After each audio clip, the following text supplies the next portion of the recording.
Alors, la danse de plein potentiel. Ce mot de plein potentiel et notamment une expression en plein potentiel me porte énormément.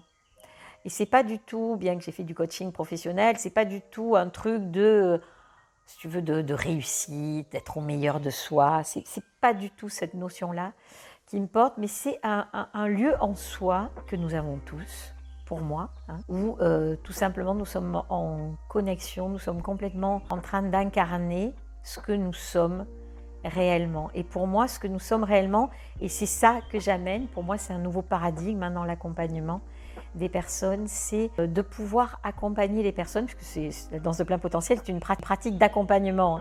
C'est pas de la danse juste pour danser, je vais pas apprendre à danser aux personnes, mais c'est vraiment, je vais les accompagner vers elles.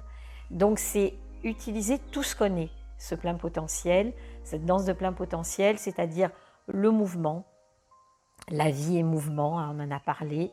Nous sommes tous habités par le mouvement, quel que soit notre état, quel que soit l'endroit où nous sommes. Et même si c'est que les mouvements intérieurs, tout est mouvement. Ça ne peut pas être autrement. D'ailleurs, même, je pense que la définition de la bonne santé, c'est la libre circulation des choses. Les choses doivent circuler. Accompagner quelqu'un immobile, pour moi, aujourd'hui, c'est complètement contre-productif.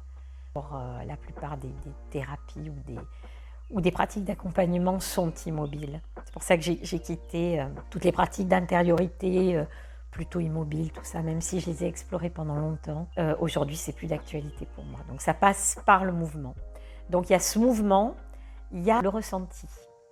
Pour moi, nous sommes des êtres, nous sommes des machines à ressentir. Tout est fait en nous pour que nous ressentions, pour que nous faisions l'expérience d'être vivant. Et l'expérience d'être vivant, ça passe par le fait de ressentir. Or, qu'est-ce que je vois, qu'est-ce que j'ai vu pour moi toutes ces dernières années, encore une fois, malgré toutes mes pratiques d'accompagnement, et tout ce que j'ai pu explorer, toute la thérapie que j'ai pu faire sur moi, nous ne voulons vivre qu'un certain type d'émotions, donc nous voulons gérer nos émotions. Or, nos émotions doivent circuler, traverser, elles sont pour nous, pas contre nous. C'est l'expérience, ressentir, c'est l'expérience même d'être vivant, et on veut se priver de la moitié des choses, alors que c'est complètement pour nous. Donc pour moi aujourd'hui, c'est vraiment cet accueil, cette permission de ressentir tout ce que la vie et tout ce que je porte m'amène à ressentir. Et ça, pour moi, c'est vraiment une pratique d'amour de soi.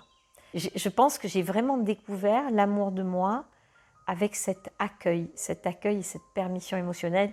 Et c'est ce que les gens explorent. Et du coup, naît l'appréciation vraiment de soi. Et le fait de s'autoriser à goûter, à ressentir. Mais même ce qui paraissait difficile au début, il peut y avoir une joie qui n'est pas du tout du masochisme, mais une joie à ressentir l'intensité d'être vivant à absolument tous les endroits, même dans des choses qui peuvent être moins agréables. Parce que c'est me connaître, c'est me permettre. Et la paix se trouve là, pour moi. Et puis, il y a un troisième axe qui est se connaître aussi, c'est-à-dire des êtres créatifs. La vie, c'est du mouvement, c'est de la transformation, c'est de l'expansion, c'est de l'éclosion perpétuelle. Et pouvoir créer, pouvoir s'exprimer par la création, retrouver ce que nous avons enfants. Pour moi, les modèles, ce sont les enfants, parce qu'ils ont tout, ils sont mouvement, émotion, créativité. Voilà, pouvoir remettre de la créativité dans sa vie, pouvoir s'exprimer pas que par des mots qui veulent dire quelque chose, mais pouvoir s'exprimer tout simplement par un dessin qui n'a pas à être beau, qui n'a pas à être quoi que ce soit, qui n'a pas à être interprété, mais avoir la joie de laisser traverser ce qui m'habite dans l'instant par la créativité. Ça, je trouve que c'est énorme.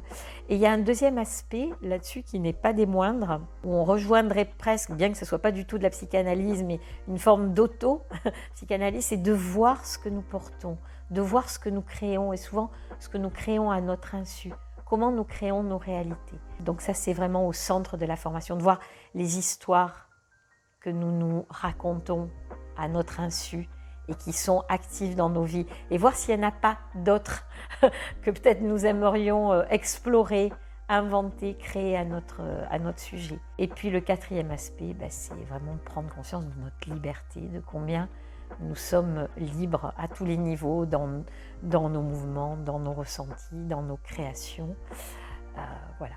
Donc ça, c'est les 4 piliers de la danse de plein potentiel. Et je l'ai décliné donc, par se connaître par le mouvement. C'est un peu la baseline qui est sous la danse de plein potentiel. S'inscrit dans le grand mouvement de la danse-thérapie. Mais pour moi, la danse-thérapie, la danse-art-thérapie, c'est se connaître par le mouvement. Et donc, c'est quelque chose d'évident qui m'est venu. Elle se décline en 3 axes qui sont danser, ressentir, explorer, créer.